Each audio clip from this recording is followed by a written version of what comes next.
think Adam's going to ask about the last shot. I'll ask you, what do you really like that you got out of this tonight?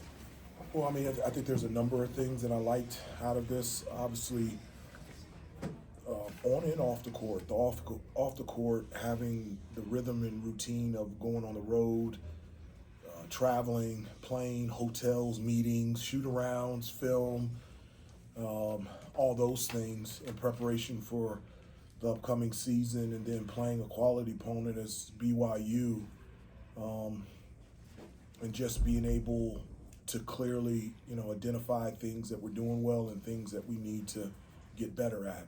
And also just, we've got 11 new guys on the team, and one of the things that I always tell them is you really only have control of two things: how you react and how you respond. And so I was really excited about how we were going to react and how we were going to respond playing on the road and playing against BYU tonight with this new team. Hubert, not only the quality opponent in this setting, but I mean, you got to really work on some late game stuff, situational stuff. I mean, did. Do you feel like that was another valuable part of this whole experience? It really was, you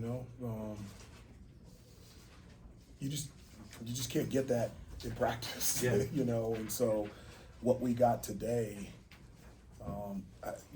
just really helped us at the before we went out. I said, the number one thing that I wanted to get from this is I wanted us to take a big step forward in moving forward to potentially being the best possible team that we can become. And whether it's shoot around, pick up, camp game, whatever, I want to win. But there was a lot of things that I was really happy with. And just to add on to that, it looked like you got what you wanted at the very end, coming out of the last time out with getting the face or the handoff to Seth on the rush to the goal. I mean, I'm sure you'll take the way that developed. I will take that. We had two plays. If BYU made one and they were only up by 3, we were still going to call a timeout at half court. I had a play 4-3 and a play 4-2, and we felt very good about the play that we ran, and we got our most athletic, most powerful player attacking the basket, and just fortunately missed it. Looks like you have some stuff there with Kyan and Henry. Kyan missed a lot of time in the first half with the foul trouble, but really had a lot of success there in the second half, finding him and finding some others. Yeah, Henry's dynamic. He's big. He's good when he has space. Really good on empty side ball screens.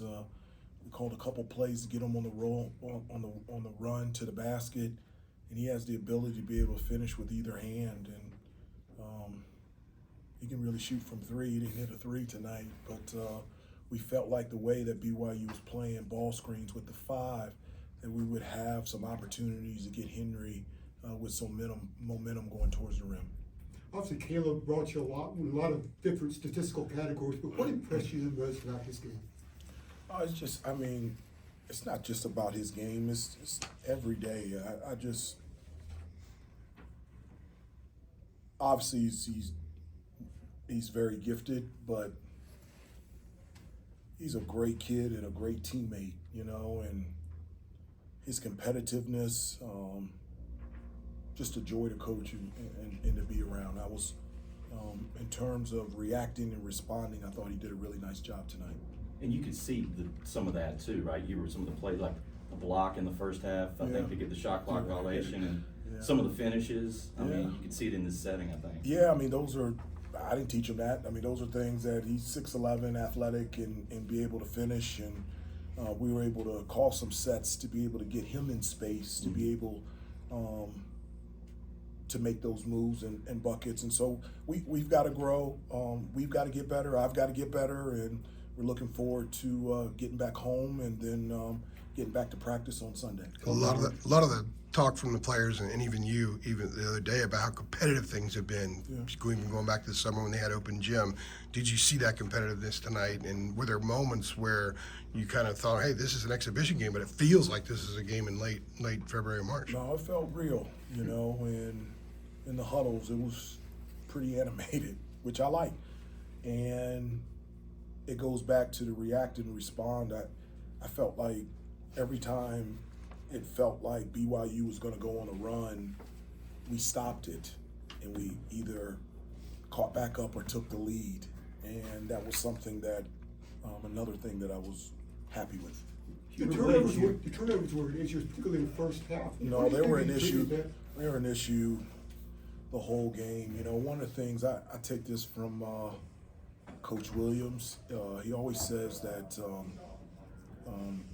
turnovers are one or two things. It's either selfishness or carelessness.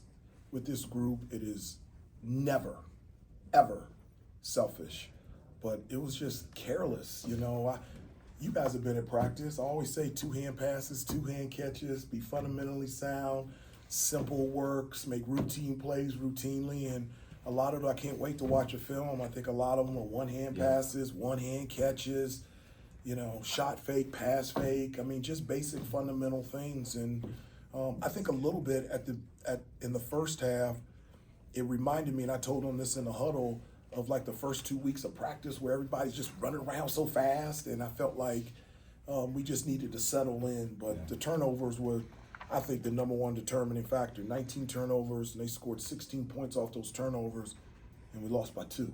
Did you think some of that was because of the foul trouble for Kyan, where you're shuffling around a little bit at the point guard? Because, I mean, he had to sit for a long time in the first half. I think it was us. Yeah.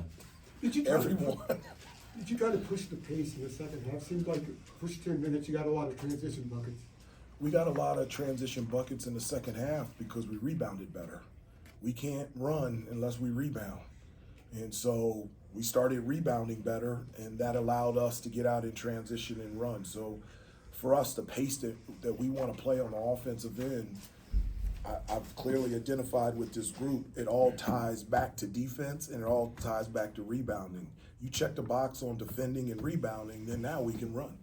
Any of the local folks have questions for Coach? I just wanted to ask Coach, in terms of these new high-level matchups you have in the exhibition season, how valuable is that? It's really huge for us. You know, it's, you know, as I said, on and off the court, it's really big for us. You know, we get a chance to go on the road, go through the routine of shoot-arounds and meals and film and all those types of things. It gives us a chance to just spend uninterrupted, unhurried time together as a team, and especially for one where we have 11 new players. The more we spend time together, the better it is. And then to be able to play on the road against a team like BYU, it really gives you a clear picture of the things that you could be encouraged about and things that we really need to address and get better at. You know, and I felt like BYU did the same thing. You know, they got to play Nebraska and they learned something.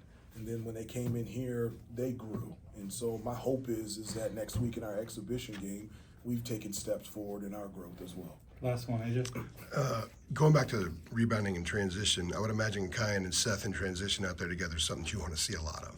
Yeah, I do, but I like our team in transition. We've got guys that have the ability to run and finish, and we have guys that have the ability to run and spot up from 3 and make it. And so we want to play in transition. That I tell them it would be great if I could go a whole game and live out a primary break and never call a half-court set. Well, in order to do that, we have to get stops and rebound and stop fouling and put them on the free throw line. So those are areas that we've got to improve on. Thank you, Coach. Thanks, everybody.